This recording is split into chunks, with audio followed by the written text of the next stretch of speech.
Bom dia. Bom dia, Kátia. Bom dia, queridos ouvintes. É um prazer estar aqui novamente, trazendo, esclarecimentos, compartilhando conhecimento e com um assunto que, ao mesmo tempo que é tão delicado, é necessário, de ser discutido, dialogado. Então, é um prazer estar aqui novamente, Kátia, com vocês e com você e com seus ouvintes.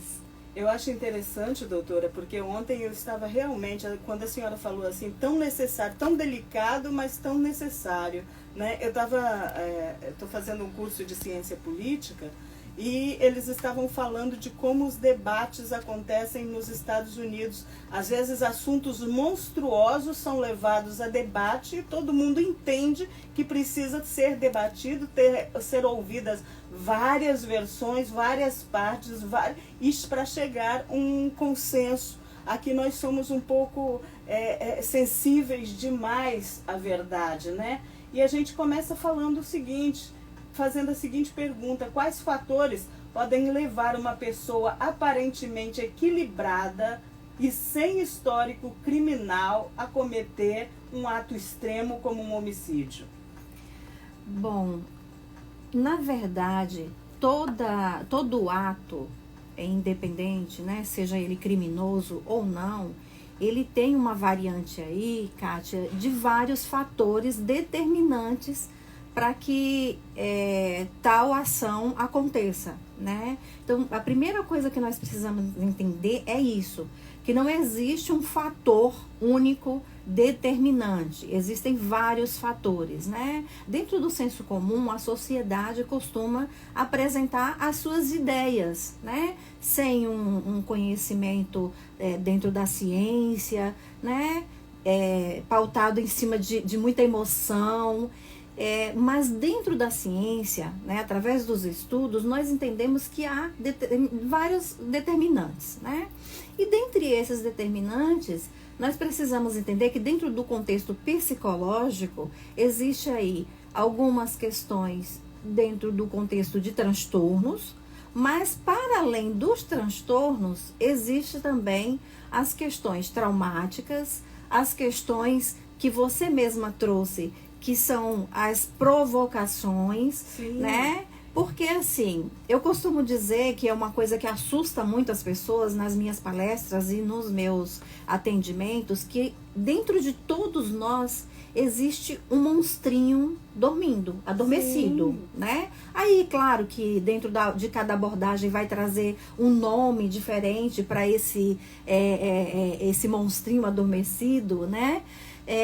Ou as instituições religiosas, dentro das diversas crenças, também vem trazendo, né, o bem e o mal, enfim, não importa, né, o conceito, mas o fato é que existe dentro de todo indivíduo um lado e outro, não existe só uma única vertente, né? Então, Verdade. baseado no contexto de vida desse indivíduo, no conteúdo desse indivíduo, qualquer um desses gatilhos, que nós chamamos de gatilhos, que pode ser uma provocação, pode ser uma humilhação, pode ser uma falta de respeito, pode levar o indivíduo a cometer qualquer atrocidade. Gil, e qualquer indivíduo pode cometer isso? Qualquer um de nós. Porque é muito simples, sabe, Kátia, falar assim: Deus me livre, eu não tenho coragem de matar uma formiga. Né? Dó. Mas quando pisa no meu pé, quando pisa no meu calo, quando coloca o dedo na minha ferida, quando toca no meu filho, quando toca no meu íntimo, quando toca, sabe? É algo muito mais profundo. Claro que não justifica. Sim. Existem atos que não são justificáveis, mas pode explicar. Mas pode ser explicado, Pode ser explicado. Esse Então, descontrole realmente acontece. Eu recentemente, doutora, eu estive na cidade de Linhares, que é a minha cidade natal. Aí eu fui no supermercado, eu falei com todo respeito com uma moça, ela começou a fazer caras e bocas pra mim, tratar com desrespeito. Eu fui pra casa e falei assim: meu Deus, nasceu um monstro ali dentro de mim. Sim. Eu fui para casa porque eu já aprendi que eu tenho que me afastar, né? É o autoconhecimento, você já autoconhecimento. sabe o que você deve fazer num momento como esse. Se vai dar problema, é melhor se afastar, né? E eu falei assim, gente, nasceu um monstro dentro de mim. Eu seria capaz de mastigar aquela moça e jogar fora para não engolir, mas seria capaz de mastigar. Sim, sim. Nós temos o errôneo pensamento de que nós não somos capazes de fazer coisas ruins ao outro. Isso é um engano. O que realmente nos torna, nesse contexto, né, de bondade, de passividade, de paciência, a nossa base religiosa, a nossa educação, né, o meio em que nós vivemos, e nos torna esse indivíduo assim. Mas esse mesmo meio também nos torna doentes. Exato. Né? Então nós vamos navegando aí no equilíbrio, né, para estar sempre fazendo bem, estar sempre sendo uma boa pessoa, né? Sim, tentando, né? Exatamente. Porque a gente tem um pouco daquela coisa da madrasta da Branca de Neve, Exato. né? A gente, até onde a gente consegue, por exemplo, tem um momento em que a pessoa fala alguma coisa que a gente manda o caçador matar, que a gente, mesmo que a gente não faça isso de forma direta, prática, mas na nossa mente a gente é capaz de fazer uma porção de coisa. Sim, sim. Não é isso?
gostou ou não. Exatamente. Então, assim, a gente precisa tomar muito cuidado. E aí, claro que vem os transtornos, né? Que é um outro patamar e que é também muito perigoso, porque existem transtornos que não são diagnosticados, né? Ou exatamente transtornos diagnosticados de maneira equivocada, porque se um indivíduo ele apresenta um diagnóstico que ele é um risco para a sociedade, mesmo que ele não esteja num comportamento nesse momento de risco, ele pode ser um risco para a sociedade dentro de algum transtorno. Então, esse diagnóstico ele precisa ser bem diagnosticado, tem que ter um tratamento, tem que ter um acompanhamento, tem que ter todo um cuidado, porque se dentro de um ser que se diz normal, entre aspas, existe um monstro adormecido, imagine dentro de um indivíduo que tem um transtorno e que ele não tem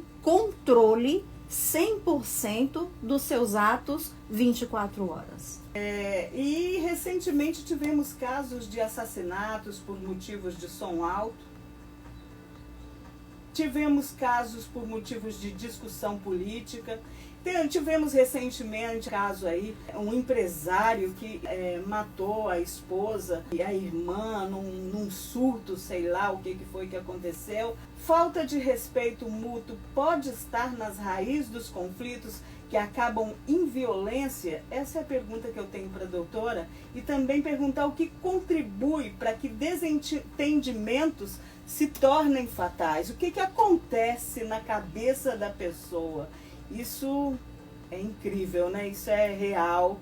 E quem já sentiu isso sabe muito bem o que é essa raiva de estar sendo provocado, desrespeitado, espizinhado. E as pessoas ainda fazendo brincadeira com a sua cara na frente das outras pessoas, passando vergonha. É complicado, né, doutora? Sim, sim. Eu tenho comentado muito, Kátia, porque sobre essas questões, porque eu não sei, sabe, se as pessoas têm saído de casa com essa ideia, né? Ou o que eu percebo mesmo, na verdade, assim, avaliando como profissional, é que, na verdade, isso já é intrínseco, né, do indivíduo. Eu costumo dizer que, ultimamente, a experiência trouxe para mim o seguinte pensamento: eu quero paz. Eu quero paz para a minha vida. É só o que eu tenho buscado, sabe? Eu quero estar em paz. Quando um não quer, dois não brigam. Eu tenho buscado muito por isso. Mas a sensação que dá é que as pessoas parecem que não estão tendo esse mesmo sentimento. E aí, quando acontecem essas situações, aí existem muitas colocações, muitas ideias, muitos pensamentos, mas o que eu comentei anteriormente, que nós avaliamos como profissionais, é que cada indivíduo, ele é único. E cada indivíduo, ele traz a sua bagagem emocional, né? Então, assim, eu não conheço a sua bagagem emocional, você não conhece a minha bagagem emocional. Como é que eu me atrevo a causar, a desenvolver tal provocação em você, se eu não conheço quem realmente é você? Né? Então, sim, assim, as pessoas elas ainda estão muito apegadas, né? Como essa coisa de fazer a justiça com as próprias mãos. E em contrapartida, o outro está muito ainda, né, nesse processo emocional de duvidar do que o outro é capaz. Né? Nós temos aí, né, uma via de mão dupla, né? Enquanto uma população acha que pode fazer o que quer, né, em defesa da sua própria justiça, em defesa, né, de resolver a situação do seu próprio jeito, nós temos aí na outra mão um indivíduo que duvida do que o outro é capaz, de quem realmente é o outro. E eu sempre digo o seguinte: nós nunca conhecemos do que o outro, sabemos realmente do que o outro é capaz. Conhecemos 100% quem é o outro. Até mesmo porque a gente nem se conhece 100%. É isso que eu ia falar agora, doutora, era exatamente isso. Porque pelo que a senhora falou aí, nem a gente sabe de verdade o que a gente é capaz de fazer num momento onde se sente altamente desrespeitado, não é isso? Provocado, né? Nós não conhecemos as nossas limitações. Nós achamos que conhecemos, Kátia. E isso é uma prova viva. Eu convido até cada ouvinte a refletir nas suas atitudes, né? Para analisar aí toda a tua vida e pense em momentos em que você foi provocado por alguém em uma determinada situação, né? Que tirou você ali da sua paz, tirou você do eixo, e tenta analisar o seu comportamento do dia com aquele comportamento pontual naquele momento, e você vai analisar que parece ser pessoas totalmente diferentes, né? Então, nós não conhecemos a nós mesmos 100%, como é que nós achamos que conhecemos o outro, né? Então, o outro, ou nós, né, como indivíduos, dentro das nossas limitações, trazendo toda essa bagagem emocional, de traumas, de dificuldades, de problemas, enfim, nós precisamos ter muito cuidado, tanto quanto como ativo em situações como essa, de ser o que causa a dor, tanto quanto o que está do outro lado, que está numa posição de vítima, entre aspas, né? Porque ela é uma vítima, mas e aí... pode se transformar no algoz, no algoz, né? Exatamente. Então, é muito complexo, é uma linha muito tênue, né? Então, é muito complicado. A gente precisa ter mais cuidado, sabe? E uma pessoa, eu acho que você vai chegar nesse ponto, né? Que é o que fazer com relação a isso. Mas ontem eu vi um comentário em um post que uma pessoa falou assim, os psicólogos falam dos transtornos, das doenças, dos traumas, mas nunca falam sobre a solução. Nós sempre falamos sobre a solução. Quando eu estou dizendo que nós precisamos tomar cuidado, porque eu não conheço nem o outro e nem a mim mesmo 100%, eu já estou dizendo o que fazer. Ter cuidado com o que eu faço, ter cuidado com o que eu falo, né? Tomar cuidado, fazer esse processo de autoconhecimento, como nós mencionamos aí, você já sabe qual é o seu limite, então o que você tem que fazer quando você está, e se você tiver consciência para isso. Se todo mundo agisse com respeito, isso minimizaria muito, não diminuiria muito, sim, esses casos? Sim. Eu acredito que até 90%, né? Sim. Você já imaginou se todo mundo fosse uma regra humana, né? Porque na realidade é uma regra humana, respeitar é uma regra humana. Quem desrespeita é um animal, né? Nós temos a parte nossa animal, eu viro um bicho, né? Virar um bicho é muito fácil, todos nós já somos, né? Sim. O difícil é ser humano, sim, não é isso? Sim. Então, quer dizer, quando a pessoa respeita a outra, né? Uhum. E a outra também, em contrapartida, também procura um respeito. Os diálogos são dentro da civilidade, do respeito, da humanidade, da generosidade, do amor ao próximo. Resolveria tudo, né, sim, doutora? Sim. Esse seria o ideal, né? Mas é o ideal que, infelizmente, não é alcançado, né? Exatamente por quê? Por causa dessa bagagem emocional, desse conteúdo que cada indivíduo traz, né? Então, por mais que um lado ele procure respeitar, são 3 coisas básicas, Kátia, que eu falo que a gente poderia evitar esses conflitos se você colocar em prática: respeito mútuo, empatia e uma fala assertiva, sabe? Sim. A fala assertiva. São 3 coisas assim básicas, que eu acho que é o que a gente ouve muito na questão da inteligência emocional.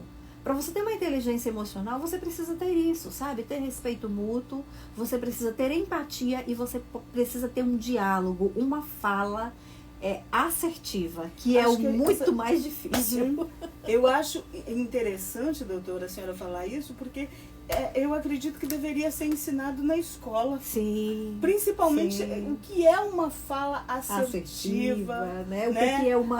O que é uma entonação de voz que de repente você pensa que está passando uma mensagem, que você está passando outra totalmente. Já levei tanta pancada com isso, doutora. A comunicação, né? Porque eu tenho a minha voz, ela é imperativa e eu não sabia. Às vezes eu estava fazendo um pedido, fazendo um elogio, as pessoas entendiam tudo como uma ordem. Sim, eu estava como se eu estivesse dando uma ordem. E comunicação não é aquilo que você fala, é o que os outros entendem. Entendem, né? Eu vou interpretar, é da maneira como cada um interpreta, né? Exatamente. E me diz uma coisa, assim, a senhora já falou a esse respeito, só para a gente reforçar o que pode realmente desencadear a perda de controle em pessoas que antes pareciam ser bem resolvidas emocionalmente. Sabe aquelas pessoas que passaram pela vida inteira, foram até os seus 40 anos sem causar nenhum óbito e de uma hora para outra ela vai lá e mata um. Comete, o que pode desencadear uma perda de controle em pessoas que antes pareciam ser bem resolvidas? Foi o que eu já falei aqui, né, Kátia? É todo um contexto, né? É todo um contexto. Essas situações, por exemplo, pontuais aqui da nossa região, a sociedade se manifesta, é comum isso também, né? Claro, já determinando uma característica, né, em cada indivíduo, como psicopata, como esquizofrênico, como doido, como, enfim, né, cada um vai determinar. Nós não podemos fazer isso porque nós não somos. Terrível, um julgamento, né? Porque nós não somos o profissional que cuida desse indivíduo. Quem pode fazer esse julgamento é o profissional, né?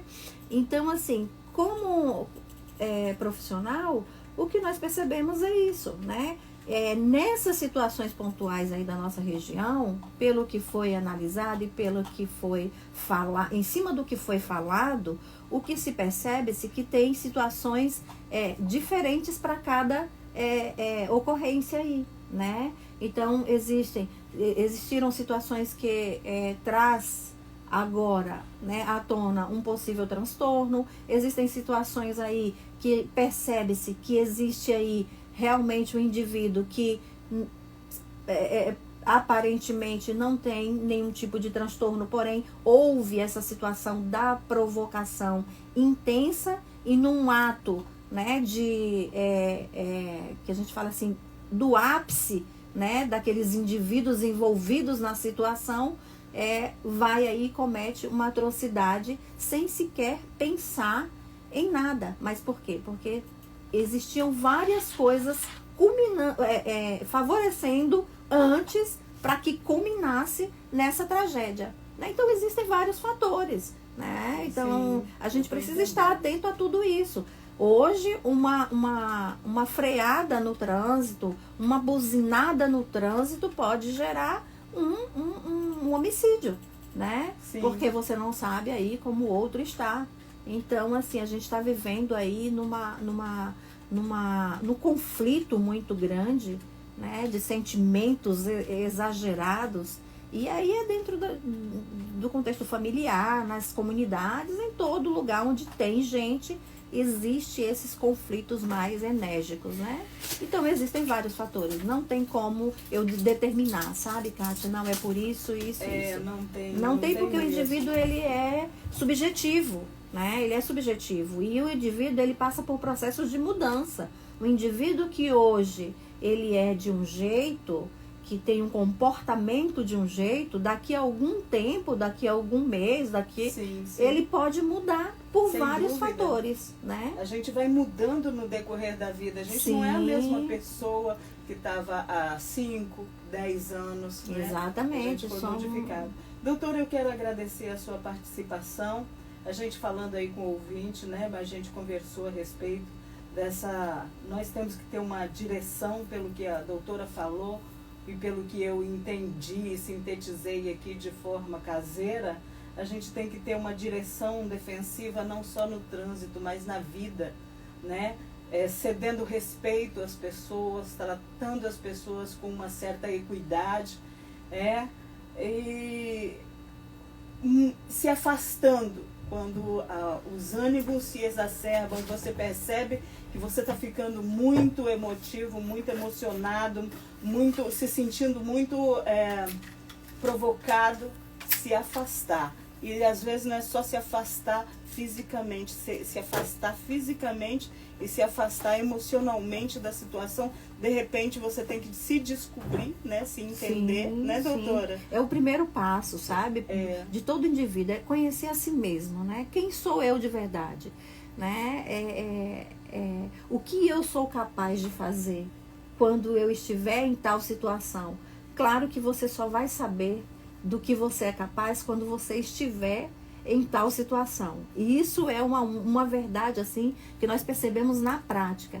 Mas a gente precisa passar, né, por esse processo. Existe lá, lógico, o processo espiritual, mas eu não gosto de adentrar nessa questão. Por quê? Porque o meu ser espiritual, quando eu não cuido das minhas emoções, quando eu não cuido do meu lado físico, emocional, o meu lado espiritual, ele também é fragilizado, né? Nessa hora você perde a fé em Deus, você nem lembra que Deus existe. Então a gente precisa passar por esse processo de autoconhecimento. Fica cego, né? Fica cego, passar pelo processo de autoconhecimento, não só na terapia, mas também, né, nessa análise mesmo individual. Quem sou eu? Né, avaliar as suas ações do dia a dia, o que você fala, o que você faz. Foi realmente necessário eu falar dessa forma? Foi realmente necessário eu fazer isso? Né? Não, tem coisas que são tão banais que a gente pode evitar, né, a chegar nesse ponto onde estão chegando, né, onde está chegando a humanidade, né, de autodestruição. Nós estamos passando por esse processo de autodestruição e de destruição do outro, né?